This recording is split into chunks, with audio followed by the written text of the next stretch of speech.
They want you broken, on your knees, begging for forgiveness you don't owe. But what if I told you that the next time someone tries to publicly humiliate you, you could turn them into a cautionary tale with nothing but silence and a smile? Stay with me. This gets dark. Let me paint you a picture.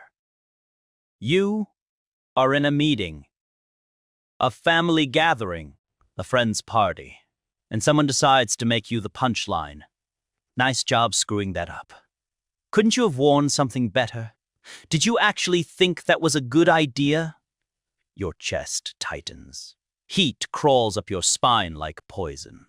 The room contracts. Suddenly, you are 6 years old again, and everyone's staring. Your brain screams. Defend yourself. Explain. Fight back. Here is what they don't teach you in school. That impulse, that desperate need to prove them wrong, that's exactly how they win. Because shame isn't just an emotion. It's a weapon. A calculated strike designed to knock you off balance, to make you dance like a puppet while they pull the strings. And the second you react, the instant you try to justify yourself, you've confirmed their narrative. You've surrendered. But there is another way. A surgical, almost ruthless approach that flips the entire dynamic. It doesn't require you to shout. It doesn't require clever comebacks. It requires something far more unsettling. The ability to become a mirror that reflects their ugliness back at them. What I am about to share isn't therapy. This is strategy. Cold, calculated, and devastatingly effective. The kind of psychological warfare that leaders have used for centuries when they needed to destroy an opponent without throwing a single punch. Are you ready to stop being the target and become the architect? Then let's begin. First, you need to understand what's happening inside your skull when humiliation strikes. When someone shames you, your amygdala, the ancient, reptilian part of your brain, interprets it as a survival threat. In our tribal past, social exile was a death sentence. No tribe meant no protection, no food, no survival. So your nervous system floods with cortisol and adrenaline, preparing you to either attack or run. This is why your hands shake, why your voice cracks, why you can't think straight. The person attacking you, they know this. Maybe not consciously, but they're counting on your biology to betray you. They want the stutter. They want the red face. They want you to look weak because in the theater of social dominance, the person who appears emotionally compromised is the person who loses. But here is the secret that changes everything. Their attack has absolutely nothing to do with you. Read that again. Confident, secure people don't need to tear others down. They're too busy building. Only someone who feels threatened, jealous, or desperately insecure needs to make another person small. When they lash out, they're not exposing your weakness, they're confessing their own. They see something in you that terrifies them. Your potential, your presence, your refusal to shrink. And their attack is an admission that they need to neutralize you before you eclipse them. Once you internalize this, once you truly see their shame as a symptom of their fear, the heat vanishes. You stop being the defendant in their courtroom. You become the observer, detached, analytical, dangerous. Now we get tactical. Most people cannot tolerate silence. It's hardwired. When an insult lands, it creates a conversational void, and humans are programmed to fill it immediately. We laugh nervously. We deflect. We justify. We rush to close the gap because emptiness feels threatening. But what if you didn't? What if you treated that void not as a danger, but as a trap? Here is the technique that will change your life. They deliver the insult. You don't blink. You don't look away. You don't smile or frown or tense up. You go completely still. You look them dead in the eyes, not with anger, because anger shows they wounded you, but with a flat, almost bored indifference, like you are watching paint dry. And then you count 1, 2, 3. In those 3 seconds, everything shifts. The audience waiting for your reaction suddenly realizes there isn't one. They turn back to the attacker. The attacker, expecting resistance, hits nothing but air and stumbles. Confusion flickers across their face. Did he hear me? Does he not care? Is he insane? The silence stretches. It becomes heavy, oppressive, awkward. But, and this is crucial, it's their awkwardness, not yours. You refuse to pick up the burden they threw at you, so it falls at their feet. They're forced to sit in the ugliness of what they just did. Before we go deeper into this psychological warfare, if you want to master the invisible rules of power that most people never see, hit that subscribe button. This channel is your arsenal. Don't walk into the next battle unarmed. Let's say they panic and try to fill the silence. I am just kidding. Cat, got your tongue? This is the death rattle of their dominance. They're scrambling to repair the frame because you shattered it with stillness. Do not help them. When you finally speak, you don't defend. Defense is an admission of guilt. If someone calls you a fraud and you scream, "I am not a fraud," you've just linked yourself to fraud in everyone's mind. You are debating your innocence. Kings don't debate with peasants. Instead, you use what Niccolo Machiavelli would call psychological redirection. You don't address their accusation, you address their behavior. You treat them like a curious specimen, a patient having an outburst. They say, "Wow, you really messed that up, didn't you?" The weak response, "No, I didn't. I was just trying to." The Machiavellian response, you pause. You tilt your head slightly. You look at them with detached curiosity and say softly, "Are you okay?" Or, "You seem really upset about this," or even colder, "That was a strange thing to say out loud." Watch what just happened. The conversation is no longer about your supposed mistake. It's about their reaction. It's about why they're being so emotional. You framed yourself as the calm, rational adult, and them as the unstable child. This is frame inversion. You flipped the microscope.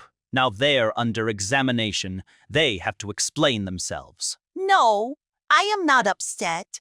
I am just saying. Now they're defending. And remember, whoever defends loses.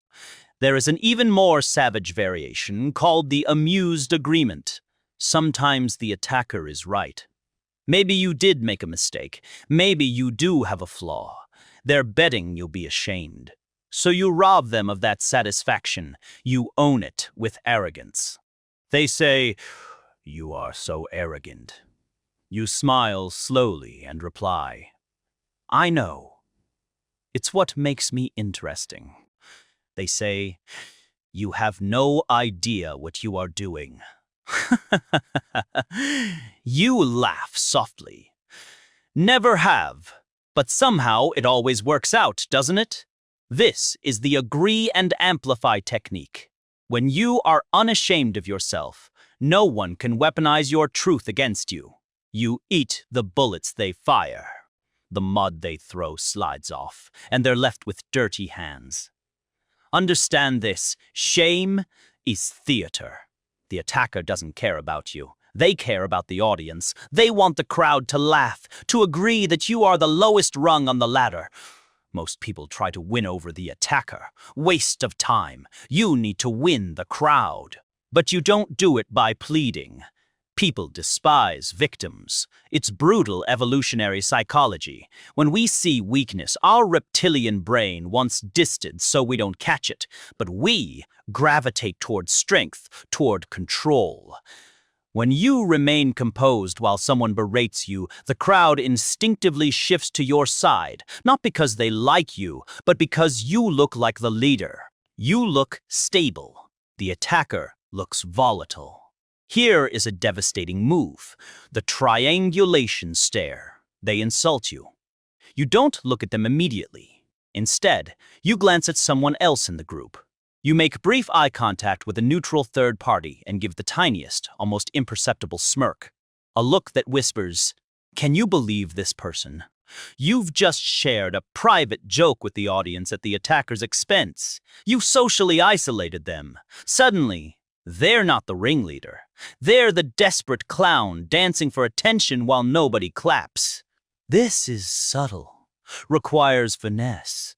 Overdo it, and you look petty, but done right. Just a glance, a raised eyebrow, it obliterates their social capital instantly. You've signaled to the tribe. This person isn't one of us. They're trying too hard. And in the laws of power, trying too hard is the ultimate sin. Sometimes you encounter people who feed on negativity. Energy vampires. If you fight them, they win. If you play psychological games, they enjoy the challenge. For these people, you deploy the nuclear option. You erase them from reality. They speak, and you continue what you are doing as if a breeze just passed through. You don't look at them, you don't pause, you don't even flinch. You turn your back and speak to someone else. If they're standing directly in front of you, you look through them at something behind their head. This isn't the silent treatment. The silent treatment says, I am hurt, so I am ignoring you. This is active non-existence. This says, you are so beneath my notice that my brain doesn't register you as a biological entity. This triggers deep primal panic. Being ignored is biologically more painful than being attacked. Attack acknowledges existence. Indifference denies it. They'll escalate. They'll get louder. They'll say worse things. Let them. The louder they become while you remain oblivious, the more unhinged they appear. They burn themselves alive in the fire of their own desperation while you sip your coffee, utterly unbothered. This is ultimate dominance. The mountain doesn't care about the ant, but here is the truth that makes all of this possible. Techniques are useless if your soul is fragile. You can master the stares, the pauses, the comebacks, but if you are trembling inside, they'll sense it. Micro-expressions never lie. To truly become immune to shame, you must destroy the part of you that feels shame. Why does shame hurt? Because you've outsourced your self-worth. You are letting a stranger, someone who doesn't know your journey, your pain, your potential, audit your value. Why? Why do you trust their judgment more than your own? Niccolò Machiavelli wrote about virtue, not virtue in the moral sense, but prowess, strength, self-reliance. A person of virtue doesn't need external validation. They know what they are. If you know you are strong and someone calls you weak, it's not painful, it's absurd. It's like someone calling a lion a mouse. The lion doesn't get defensive. The lion knows it's a lion. You must reach a point of self-knowledge so concrete that external noise just bounces off. This requires shadow work. Face the things you are ashamed of. Your past failures. Your body, your bank account, your loneliness. Bring it into the light. Look at it. Accept it. The moment you accept your own flaws, you become invincible. The shamer has no ammunition. They can only hurt you with the truths you are hiding from. If you hide nothing, they can hurt nothing. Become transparent to yourself and opaque to them. Sometimes silence isn't enough. Sometimes you need to cut. But you must cut like a surgeon, not a butcher. A butcher hacks and makes a mess. A surgeon makes one precise incision. When you decide to strike back verbally, follow the rule of brevity. Long speeches make you look defensive. One sentence makes you look lethal. Here are 3 surgical strikes. They insult you. You look at them calmly and ask, who are you trying to impress right now? Devastating. It exposes their performance. It tells the room, he's performing, I am observing. It breaks the 4th wall. Or try this. They say something nasty, you put your hand to your ear. I am sorry, say that again, I didn't catch that. Make them repeat it. Insults are like jokes. They only work once. When forced to repeat, it loses rhythm, sounds rehearsed. Petty. Usually, they won't say it again. They'll crumble. Never mind. You forced their retreat, and here is the most brutal one. They attack. You smile with gentle compassion. I know things are hard for you right now. You don't have to take it out on me. You act like their therapist. You frame their attack as a cry for help. You pity them.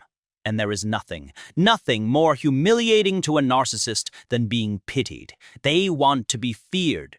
When you pity them, you've placed yourself above them. You are the adult comforting the tantrum-throwing child. It drives them insane, but they can't fight it because you are being nice. If they get angry, they prove your point that they're unstable. You've trapped them. Heads you win, tails they lose. How you end the interaction matters as much as how you handle it. Do not linger.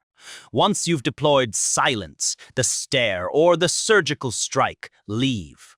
Or turn your attention completely to someone else. Machiavelli understood that power is about access. When you withdraw your attention, you withdraw the greatest resource in the room. You punish them with your absence. Let them sit with the wreckage. Don't check to see if they're looking at you. Don't seek validation from the crowd. Just move on. Show them the interaction meant so little that it's already been deleted from your memory. Make them forgettable. Why does this matter? Because we live in a digital coliseum where everyone judges everyone. Cancel culture, online shaming, social status warfare. It's brutal out there. If you don't have these defenses, you'll be devoured. You'll shrink. You'll become a gray, conformist ghost, terrified of stepping out of line. Learning these dark psychological tactics isn't about becoming evil. It's about protecting your light. It's about building a fortress around your mind so the toxic waste of other people's insecurities can't touch you. When you know you can handle shame, you become fearless. You take risks. You speak truth. You lead. Shame is a cage. These techniques are the key. But remember, with great power comes the temptation to abuse it. Don't become the shamer. Don't use these tools to destroy the weak. That's cowardly. Use them to destroy the destroyers. Use them to protect the innocent. Use them to hold your ground when the world tries to move you. Be the monster that keeps the other monsters at bay. You now possess the blueprint, the silence, the stare, the judo, the void. But knowing the path isn't walking the path. The next time you feel that heat rising, the next time someone tries to make you small, don't panic. Smile, because you've been waiting for this. You are no longer prey. You are the trap. Let them step in and watch what happens when they realize they're locked in with you, not the other way around. Most people will watch this video, nod, and return to being victims tomorrow. They're addicted to their own weakness. But you? You are still here. You are listening to the silence between these words. That tells me you are ready for something deeper. This was just defense. But what about offense? What about the art of influence, making people not just stop hurting you, but desperately want to follow you? That's a darker, deeper rabbit hole, and we're going down it soon. If you are tired of weak advice that tells you to just be nice and forgive everyone, if you are ready to understand the raw, unfiltered dynamics of human power, then you are in the right place. Subscribe. Turn on notifications. We're building a sanctuary for the strategic. Don't be left outside. I'll see you in the shadows.